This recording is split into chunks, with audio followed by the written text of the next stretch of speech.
This is Daily Armenia, ＳiviLNeT's daily news digest. Here's what's making headlines in Armenia today. Armenia's Foreign Minister Ararat Mirzoyan spoke at the sidelines of the Warsaw Security Forum yesterday, acknowledging Armenia's frustration with Russia. It's not a secret anymore that there is a huge frustration in Armenian society regarding Russia, Russia's assistance and alliance with Russia, because for decades people of Armenia were thinking that if something happens, Russia will help us. Now the people of Armenia see that this is not the case. When we had attacks on our internationally recognized borders, we saw that neither Russia nor our formal allies from the CSTO reacted, he said. Mirzoyan also spoke about the highly anticipated normalization deal with Baku. The Azerbaijani side is reluctant to sign the peace agreement for some reasons. Instead, they come up with new preconditions each time, Armenia's foreign minister said. He continued, "There are serious concerns that Azerbaijan has further military plans regarding Armenia. They use the narrative of Western Azerbaijan and say this is not a territorial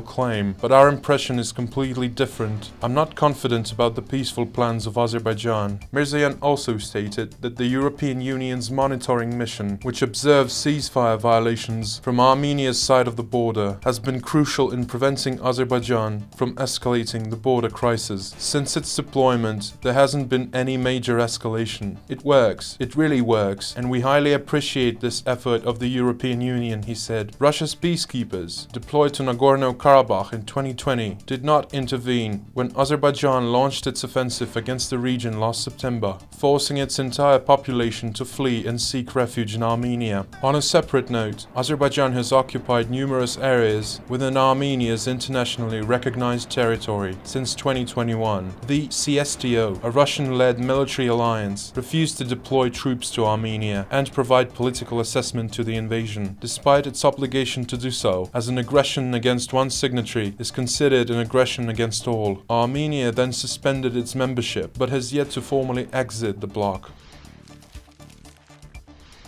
Vahan Kostanyan, Armenia's deputy foreign minister, said today that the issue of ethnic Azerbaijanis returning to Armenia is not part of the normalization negotiations between Yerevan and Baku. "I believe all of you see the statements from various platforms in Azerbaijan, to which we answer both publicly and in other formats. We should not push forward Azerbaijan's made-up theses," he said, referring to Baku's concept of Western Azerbaijan. According to the 1979 Soviet census, there were approximately 350,000 Armenians living in Soviet Azerbaijan. This number decreased to almost 250,000 by 1989. In Soviet Armenia, the 1979 census recorded roughly 160,000 Azerbaijanis, down to 84,000 in 1989. In the wake of the conflict over Nagorno-Karabakh, all but a few Azerbaijanis and Armenians left the respective republics. The Western Azerbaijan is an irredentist concept promoted by Ilham Aliyev's regime, which implies that most of Armenia is historic Azerbaijani land and that thousands of ethnic Azerbaijanis are to be settled in Armenia's internationally recognized territory, either by occupying it or by forcing the Armenian government to accept the migrants. Armenian officials have repeatedly acknowledged the presence of some ethnic Azerbaijanis in the country, though the specific number has never been disclosed.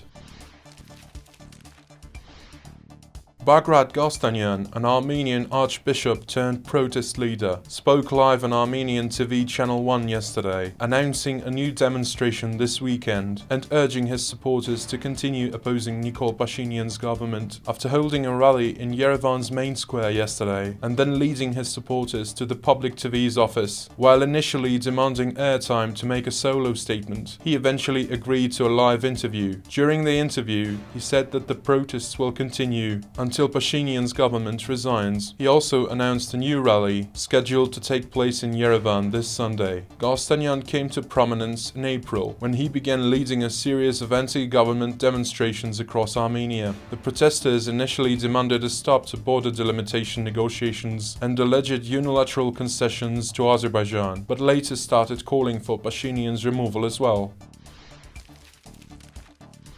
You can also watch our interview with Elizabeth Engelau, a board member at UWC Dilijan, Armenia's first international boarding school. In this interview, Engelau shares insights into UWC Dilijan's approach to international education, its impact on the local community, and its vision for the future. The video is available from our YouTube channel or from the video description below.